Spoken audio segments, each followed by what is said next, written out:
Hey, it's Thomas Kirklevan, and I think I went over this briefly in the sword tutorial video, but I'll go over in more depth here in its own video.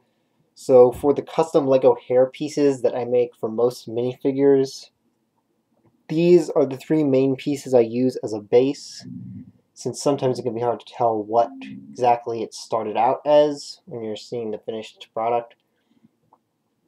So these two especially are what are used most. This one not so much. That's partly because I try to avoid using it because I don't have a lot of these available. As you can see, the one I found here, just to give an example, was already colored in. But first off, this is the hairpiece used for most male characters. Just the basically very standard male LEGO hairpiece. So it's already pretty close to most character hairstyles, but then what I do with it to make it into something more specific is I'll take a little piece of tape, cut off a thin piece,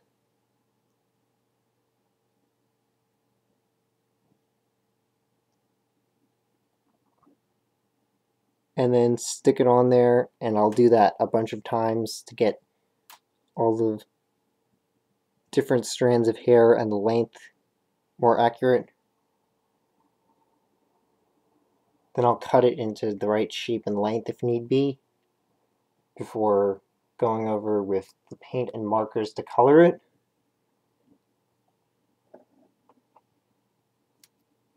So some examples of using that as a base for things.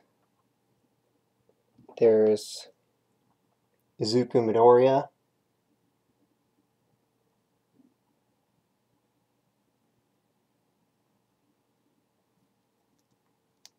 Shoto Todoroki,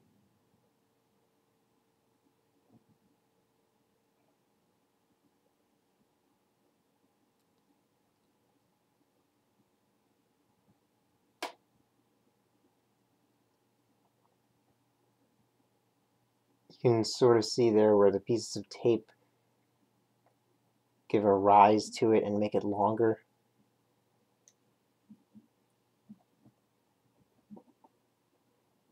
Kirito,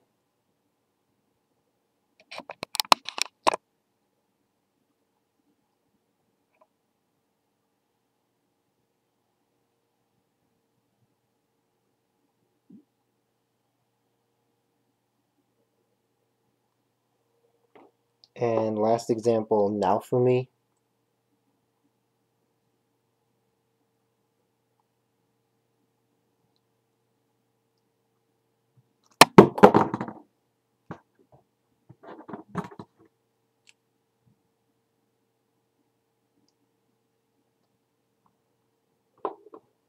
There was a single time that I've used this piece for a female character, and that was Lyn from Fire Emblem 7.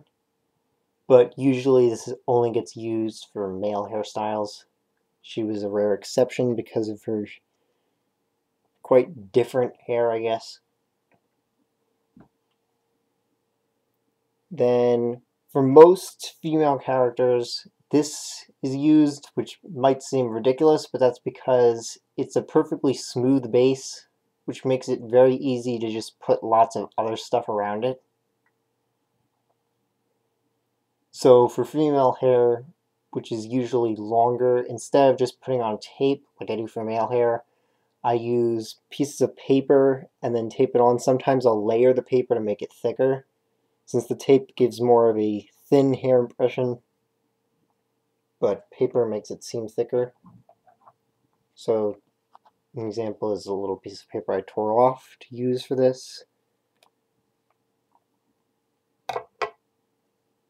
So I'll take something like this, put tape around it, and then tape it on, and that'll be like a, I think it's called a side lock. Yeah, that would be side locks. And of course, cut it to the right length and shape. For making it longer in the back, just cut thicker strands.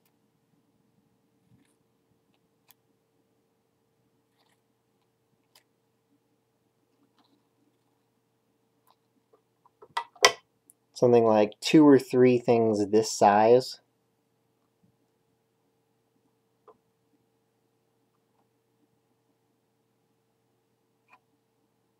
Then taped on around the back, and again trimmed to the right length and shape.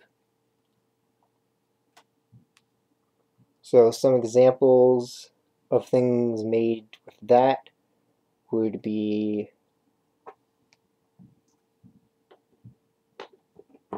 Rem,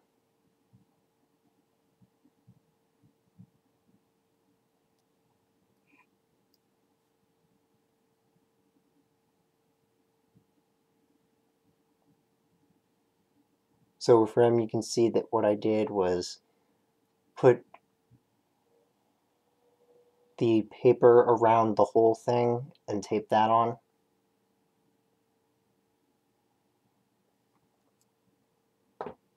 Poppy Alpha. So with her I taped these sort of hair antenna things on the back first, and then made a hat on top.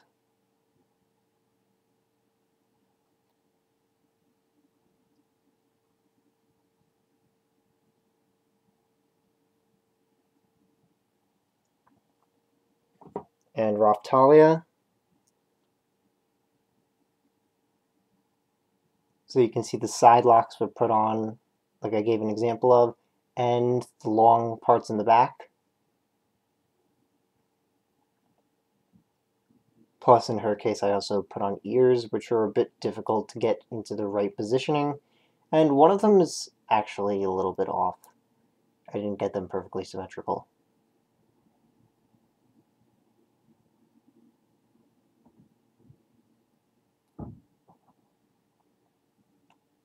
And in Raphtalia's case, I also layered it by putting on more pieces on top after the main long parts.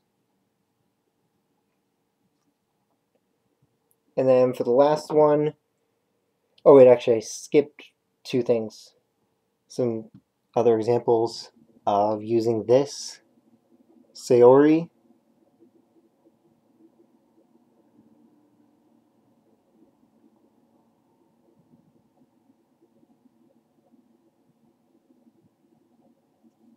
and Pyra.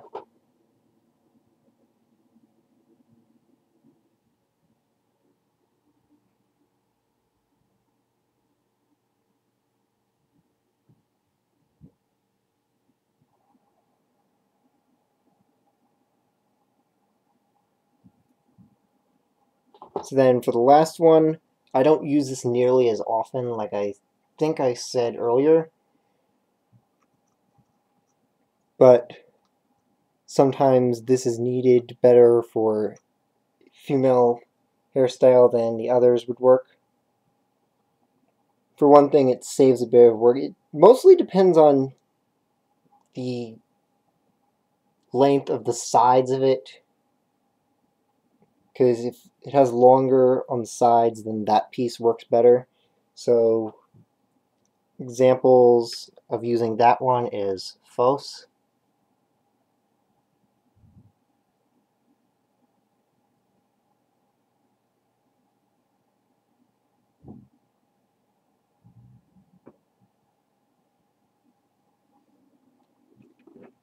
Azura,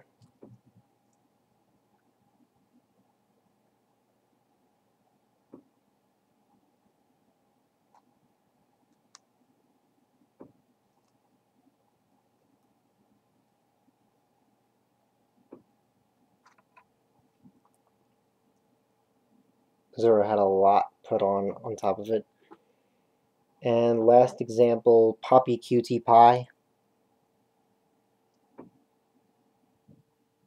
I actually probably could have used this one for her instead, but this just worked out easier, I guess. Also, I think I was running low on these and I didn't want to use another one at the time, so that's why I used a different piece instead. But yeah, Poppy Cutie Pie probably could have been made either way.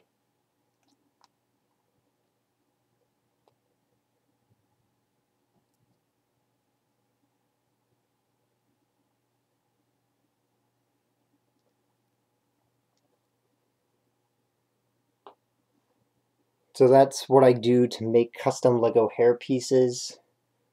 In almost every instance of making something custom, I use one of these three pieces, because usually if I use one of the other hair pieces, it's because I don't need to add much custom stuff to it, except maybe like a bow or something on top. But as for the hair itself, usually there's not much to add on. If I end up using a different base hairpiece, these are the ones that are used for stuff that base hairpieces don't really fit well, so you need something customized. So whenever something is needed to be customized, it's almost always one of these three, but especially these two that are used. This one for females, this one for males.